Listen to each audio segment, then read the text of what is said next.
let's talk about a show that I saw on ESPN called 30 for 30. It's this great new segment. If you're a sports fan, set your DVR and check this shit out.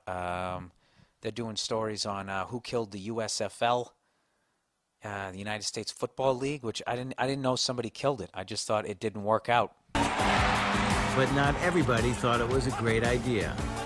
If God wanted football in the spring, he wouldn't have created baseball. You know, a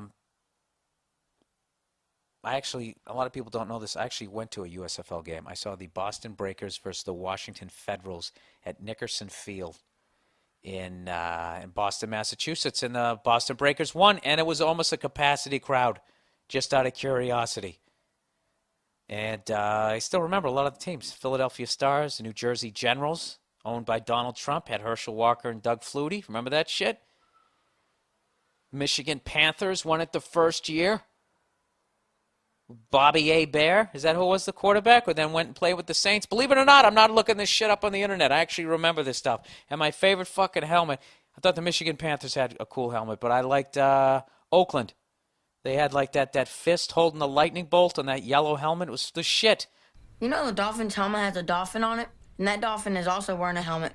But his helmet doesn't have a dolphin on it. It has the letter M. We talked about that for an hour. And I thought it was very fitting because the Raiders have the best uniforms in all of football. And everyone's tried to rip them off. Whenever your team becomes too pussy-like, they always go, well, let's fucking steal the Raiders. We'll start wearing black because that's a badass color. Remember Jerry Glanville?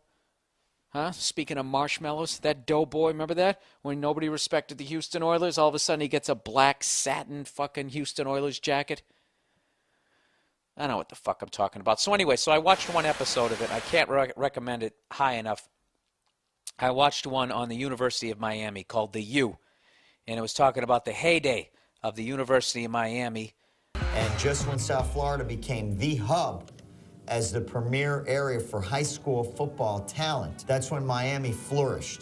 It was fucking awesome, man. It was just an awesome thing on so many different levels. Just showing how badass their team was, how crazy their team was. Sports Illustrated sarcastically listed not the team's athletic record, but its police record. The national media once again focusing on Miami's bad boy image. And then also just watching all those old guys now exaggerating all their fucking stories was hilarious. We would go out at night and see some of the Dolphin players. They would be standing in line. Michael, man, let me go in with you, man. They would be asking us to get them in. And that's the great thing about being an old guy.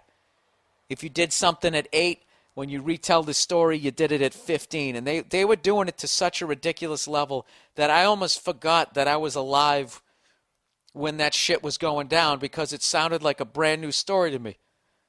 I mean, granted, they were not liked throughout college football and college sports in general, without a doubt. At University of Miami, it was always us against the world. It was always us against the country. Everybody looked at us from the outside as thug you or gangsters. UM was hated by everybody. They were considered crass, no class, thugs, all the absolutely. But to tell the way they tell this story, it's just like. And the president was like, fuck Russia. What's going on at the University of Miami? I mean, at the end of the day, it's a fucking football team. It's hilarious. This one guy goes, we were like Ali. We were the Alis of that era. Not only were we going to beat you up, we're going to talk to you while we're beating you up. Talking trash. Oh, yeah, you were just like Ali. You know? He basically brought talking shit to a whole nother art form. He basically was the first guy to do it.